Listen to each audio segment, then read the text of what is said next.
Hello प्यारे छात्रों, एक नई वीडियो में आप सभी का स्वागत है। आज की वीडियो में हम लोग बात करने वाले हैं क्लास 10 के मैथ के ऊपर। इस मैथ में जैसा कि आप लोगों को पता है कि हमने चर्चा किया था कि कौन कौन सा इसमें टॉपिक हम लोगों को पढ़नी है, कितने यूनिट में हमारा जो मैथ है वो बटा हुआ है और इसमें कौन कितने चैप्टर हैं। तो उसी को देखते हुए हम लोग आज स्टार्ट करते हैं क्लास 10 के लिए मैथ। क्लास 10 के लिए मैथ में हम लोग देखेंगे चैप्टर नंबर 1। मैथ में चैप्टर 1 देखेंगे जिसका नाम क्या है, जिसका नाम है वास्तविक संख्या। वास्तविक संख्या। अब इसी के बारे में हम लोगों को जानकारी हासिल करनी है। सो वास्तविक संख्या को स्टार्ट करने से पहले सबसे पहले हम लोग इसका डिफिनेशन देखेंगे कि वास्तविक संख्या होता क्या है एक्चुअली में, और वास्तविक संख्या जो होता है ये किन किन संख्याओं से मिलकर बना होता है। जैसा कि हमने आपको पहले ही बता चुका है कि जो हम लोग बुक प्रेफर करेंगे वो हम लोग की बुक रहेगी डॉक्टर मनोहरे की।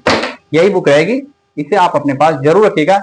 इसमें का एक एक क्वेश्चन को हम लोगों सॉल्व करेंगे, ठीक है। तो आप चलिए नोट्स साथ में लेकर बैठिएगा, और यदि आप मस्ती करने के लिए देख रहे हैं तो ये वीडियो प्लीज मत देखिए। यदि सीरियसली आप पढ़ना चाहते हैं, बोर्ड की तैयारी अच्छे से करना चाहते हैं, तो ही आप इस वीडियो से जुड़ें, अन्यथा आप इस वीडियो को स्किप कर दें।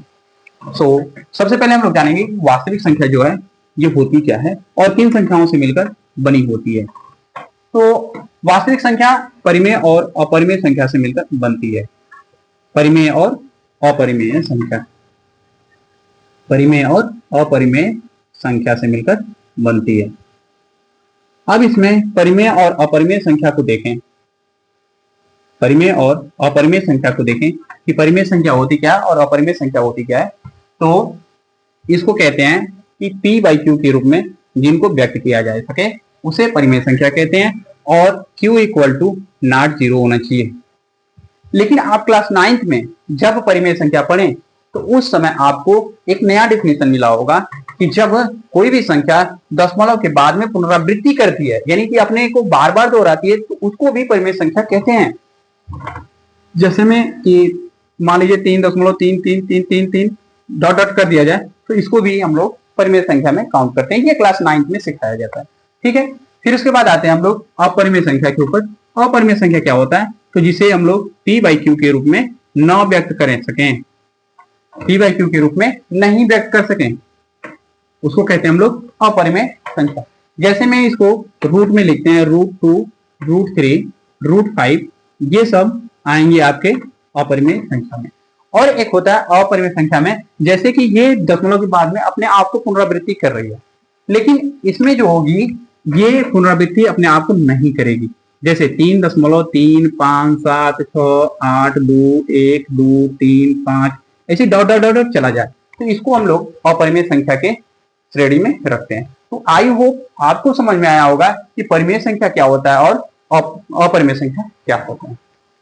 तो वे संख्या है जिनको p/q के रूप में व्यक्त करते हैं, तथा वे दशमलव भी हो सकते हैं, दशमलव वाली संख्या भी हो सकती है जो अपने आप को बार बार रिपीट करती हैं, इन्हें परिमेय संख्या कहते हैं। अगला अपरिमेय संख्या क्या होती है, तो अपरिमेय संख्या जो है कि जिसे p/q के रूप में व्यक्त न किया जा सके उसको कहते हैं हम लोग अपरिमेय संख्या। फिर उसके बाद ये हो जाएगा कि दशमलव के बाद में यदि वो अपने आप को बार बार रिपीट नहीं कर रही है तो भी उसको अपरिमेय संख्या की श्रेणी में रखते हैं। और ये पाई होता है, पाई को भी अपरिमेय संख्या के रूप में रखते हैं, ठीक है। अब हम लोग आगे बढ़ेंगे। तो आगे हम लोग जानते हैं कि ये जो हमारी परिमेय संख्या है, ये जो हमारी परिमेय संख्या है, परिमेय संख्या दो भागों में बढ़ जाती है। ये जो परिमेय संख्या है, परिमेय संख्या हमारी दो भागों में बढ़ती है। पहला हो जाता है पूर्णांक संख्या, पहला हो जाता है पूर्णांक संख्या, और दूसरा हो जाता है भिन्न संख्या। दूसरा भिन्न संख्या, पूर्णांक संख्या और भिन्न संख्या। अब इसमें देखें हम लोग पूर्णांक संख्या क्या होता है। तो पूर्णांक संख्या में हम लोग जानते हैं कि जिसमें गिनती की संख्या हो और 0 हो, प्लस में उसमें गिनती की संख्या माइनस में हो, उसी को हम लोग पूर्णांक संख्या कहते हैं। पूर्णांक संख्या की डिफिनेशन से ज्यादा बेहतर आपको ये जानना कि होता क्या है। 0, 1, 2, 3 डॉट डॉट डॉट डॉट अनंत तक चला जाएगा, और -1 -2 -3, अब ये भी डॉट डॉट डॉट डॉट अनंत तक चला जाएगा। इस प्रकार से पूर्णांक संख्या बनती है। अब पूर्णांक संख्या को परिमेय संख्या क्यों कर रहे हैं? क्योंकि इसमें प्राकृतिक संख्या भी शामिल है, पूर्ण संख्या भी शामिल है, इसी को मिलाकर हम लोग कह देते हैं पूर्णांक संख्या। अब इसके बटे में हम लोग लिख सकते हैं, कुछ भी लिख सकते हैं, बटे का 1 बटे का 1 बटे का 1 करके नीचे कर सकते हैं, इसीलिए इसको कहते हैं परिमेय संख्या। दूसरा होता है भिन्न। अब ये जो भिन्न है, भिन्न को भी हम लोग परिमेय संख्या में रखते हैं, जैसे 1/2 हो जाए, 3/5 हो जाए, कुछ भी हो जाए, p/q के रूप में होना चाहिए। तो इस भिन्न को भी हम लोग परिमेय संख्या की श्रेणी में रखेंगे, ठीक है। फिर उसके बाद हम लोग चलते हैं, तो जी ये जो पूर्णांक है, पूर्णांक 3 संख्याओं के सहायता से मिलकर बनता है। पहला आपका ये जो है एक भाग हो गया, ये दूसरा भाग और ये तीसरा। इस परिमेय संख्या में 3 भाग हैं। पहले को कह देते हैं धन पूर्णांक, दूसरे को ऋण पूर्णांक और तीसरे को 0। इतने भागों से मिलकर बनता है, इसको ऋण पूर्णांक कहेंगे, ऋण पूर्णांक। और इस बीच वाले को हम लोग शून्य कह देते हैं या निष्क्रिय, और इसको धन पूर्णांक कहते हैं, धन पूर्णांक, ठीक है। कुछ इस प्रकार से ये जो हमारी संख्याएं हैं बनती हैं। कौन सी? पूर्ण संख्या, पूर्णांक संख्या। अब देखिए ये जो पूर्णांक संख्याओं और भिन्न संख्याओं से मिलकर परिमेय संख्या बनती है। अब परिमेय संख्या और अपरिमेय संख्या के संग्रह को वास्तविक संख्या कहते हैं। सो डिफिनेशन को बहुत ही शॉर्ट में बोल देंगे। वास्तविक संख्या क्या होती है? तो वास्तविक संख्या परिमेय संख्या तथा अपरिमेय संख्या के संग्रह को वास्तविक संख्या कहते हैं, ठीक है। सो ये रहा हम लोग की वास्तविक संख्या के बारे में ये कुछ बातें। अब हम लोग देखेंगे वास्तविक संख्याओं पर संक्रियाएं। अगला जो टॉपिक हम लोग का बनेगा वास्तविक संख्याओं पर संक्रियाएं, याद इधर लिख लेते हैं। ये टॉपिक 1 था, भूमिका थी हम लोगों की। अब हम लोग वास्तविक संख्या पर संक्रियाएं देखेंगे। वास्तविक संख्या पर संक्रियाएं, वास्तविक संख्या पर संक्रियाएं। अब बहुत से बच्चे होंगे जिनको की संक्रियाएं का मतलब नहीं पता होगा, तो आपको हम बताना चाहें संक्रियाएं होता क्या। जो हम लोग इसके और इसके या फिर इसके जोड़ घटाना गुणा भाग करेंगे वही संक्रियाएं होती हैं। संक्रियाओं का मतलब कि उनके बीच के जो संबंध होते हैं दर्शाए जाएंगे, जो प्लस में योग करके, अंतर करके, गुणा करके और भाग करके, इन्हीं को हम लोग संक्रिया कहते हैं।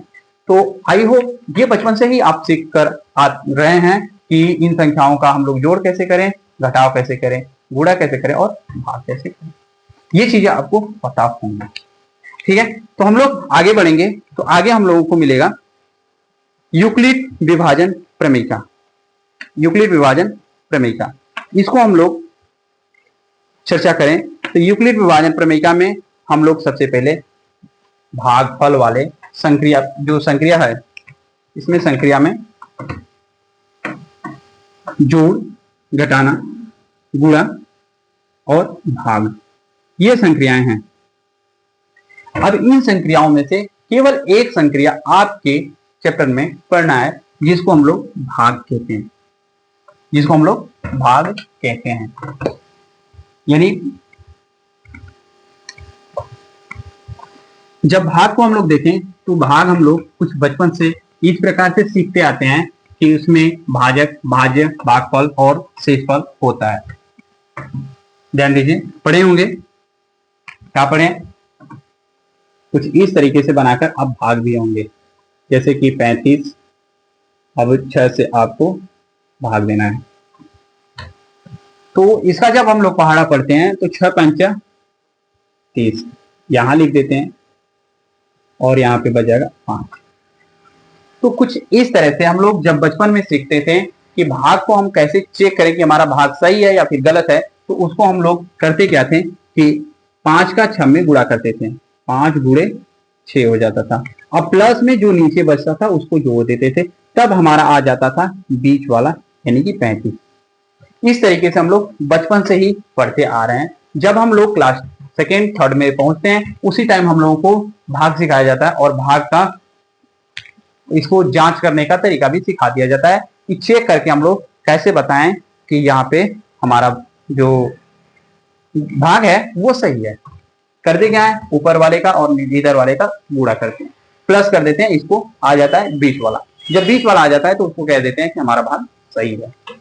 तो अब इसका नाम हम लोग लेकिन बाद में जाने, क्लास 5 में आकर जाने, 4th में आकर जाने, तो उसको हम लोग भाग का नाम, इसी का भागों का नाम दे देते हैं। तो इसका नाम हम लोग जानते हैं कि ये हो जाता है भाज्य। भाज्य, इसका नाम क्या हो गया, भाज्य। ठीक है, अब इसका नाम भागफल होता है, ऊपर है भागफल, भागफल, और इसका भी नाम यहां भी लिख देते हैं भागफल। अगला ये हमारा हो जाएगा, सॉरी भाज्य हो गया, सॉरी ये भाज्य नहीं, ये भाजक है, भाजक। देखिए हम 6 को लिखे हैं, 6 को ये लिख देंगे भाजक, भाजक, और ये हमारा भाज्य, और ये नीचे वाला हो जाएगा शेषफल, शेषफल। और इसमें हम लोग इसको कह देंगे शेषफल। ठीक है, कुछ इस प्रकार से हम लोग जब संक्रिया को उठाते हैं, संक्रिया में वो भी भाग वाले को, तो भाग को उठाते हैं तो हम लोगों को कुछ इस तरीके से मिलता है, इस तरीके से मिलता है।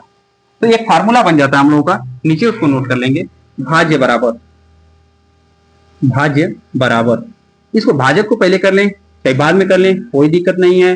क्रम विनिमय नियम को फॉलो करेगा, क्रम विनिमय नियम आपको पता नहीं होगा तो आप फिर से क्लास 9 उठाएंगे, क्लास 8 उठाएंगे, वहां से आपको पता चलेगा। भागफल, भाजक गुणे भागफल प्लस शेषफल, शेषफल, कुछ इस तरीके से आपको मिल जाता है फार्मूला। अब इसी फार्मूले का नाम हो जाता है यूक्लिड विभाजन प्रमेय का। क्या नाम हो जाएगा, यूक्लिड विभाजन प्रमेय का, यूक्लिड विभाजन प्रमेय का। यदि इसी चीज को हम पहले नाम को बताए होते हैं कि यूक्लिड विभाजन प्रमेय का हमको पढ़ना है, तो आपको शायद समझ में नहीं आता उतना जितना कि अब इस तरह से समझ में आता है। तो हमने किया क्या, 6×5 प्लस 5 जोड़ दिए तो आ गया 35। अब देखिए कि ये जो हमारा भाजक है शेषफल से हमेशा बड़ा रहेगा, या फिर कहें तो इस तरीके से हम लोग इससे इसके अनुसार हमेशा ध्यान रखेंगे, जो शेषफल आएगा, जो शेषफल आएगा, शेषफल इसका मान कितना होगा, इस शेषफल का मान आप हमेशा भाजक से कम पाएंगे। तो भाजक इस समय कितना है, 6 है, तो 6 से एक कम, यानी कि 5 आ सकता है, 4 आ सकता है, 3 आ सकता है, 2 आ सकता है, 1 आ सकता है, 0 आ सकता है, इतने शेष हो सकते हैं। तो इसको हमको इसी के अंतर्गत पढ़ना है। आपको कोई भी सवाल देगा और पूछेगा कि इसके शेषफल कितने हो सकते हैं, तो इसको आप कर ले जाएंगे, मुझे विश्वास है। जैसे कि हम अभी पूछना चाहें आपसे कि आप बताइए हमें कि 3 डिवाइड बाई 6, तो इसका शेष कितना हो सकता है। सीधे जवाब आएगा कि इसका जो शेष हो सकता है सर, ये 5 4 3 2 1 0 हो सकता है। क्योंकि हम नंबर को घटाएंगे बढ़ाएंगे, बीच वाले को, बीच वाले का क्या नाम है, तो देख रहे हैं भाज्य नाम।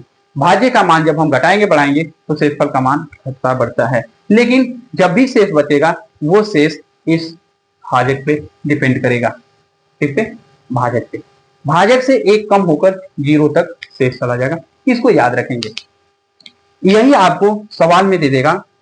सवाल में कैसे देगा, इसको b से दर्शा देगा, इसको b से, चलिए इसको हम लोग a से दिखा देते हैं, इक्वल टू, इसको हम लोग b से दिखा दें, और भागफल को q से दिखाते हैं। q फॉर परसेंट होता है, परसेंट मतलब कि भागफल। प्लस में हम लोग शेषफल को r से दिखाते हैं कि रिमाइंडर होता है।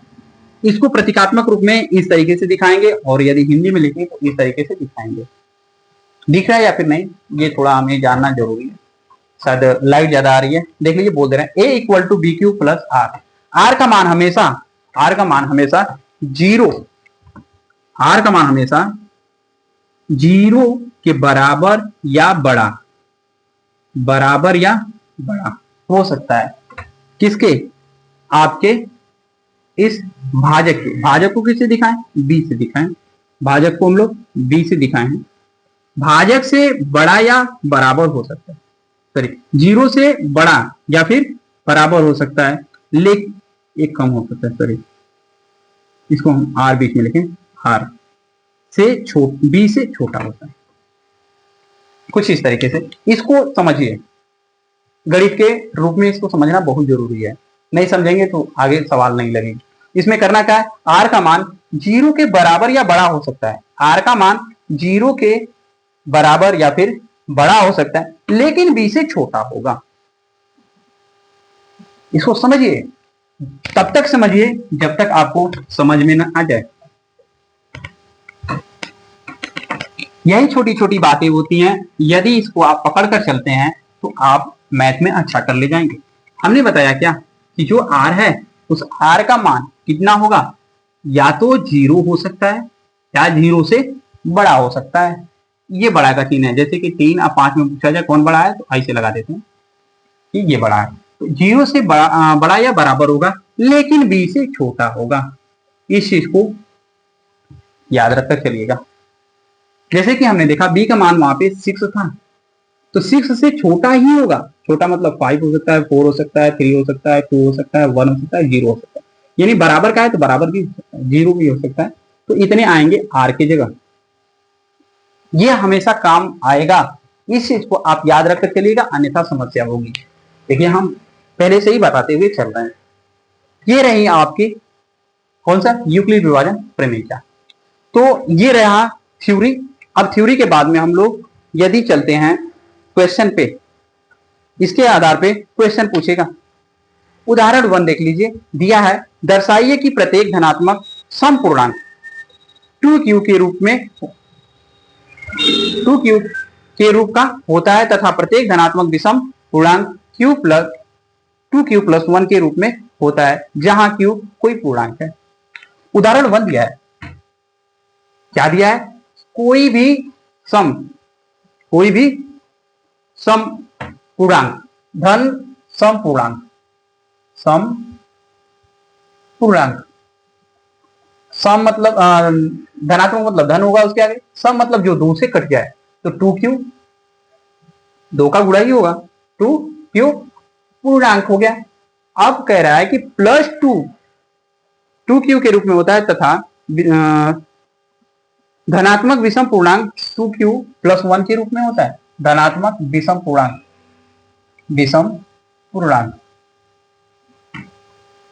किसके रूप में होता है, 2q प्लस 1 के रूप में होता है। इस बात को हम लोग सॉरी दिख नहीं रहता, ऊपर लिखने ज्यादा लगता है, देख लीजिए एक मिनट, थोड़ा सा ऊपर कर देते हैं कैमरा, चलो दिख रहा होगा, हाँ और दिख रहा है। तो ये जो 2q के रूप में है, यही r का मान, देख लीजिए r का मान जो सम है उसको रख लेंगे, तो r का मान सम 2 हो सकता है, 0 हो सकता है, 4 हो सकता है, इतने मानों को हम लोग रखेंगे तो ये इसी रूप में आएगा, 2q के रूप में। जब वही विषम रख देंगे, इसमें 2 कैटेगरियां बनी। देखिए एग्जांपल के हिसाब से r का जो वैल्यू है इसमें 2 चीज, पहला सम बना, दूसरा विषम बना, सम दूसरा विषम। सम का मतलब क्या होता है, 0 2 4 6, ये सम हो जाएगा। और विषम का मतलब हो जाएगा क्या चीज, 0 0 नहीं सॉरी 1 3 5 6 ने आ रही है नहीं है, इसमें आर का मान है या नहीं 6, तो हटा देंगे।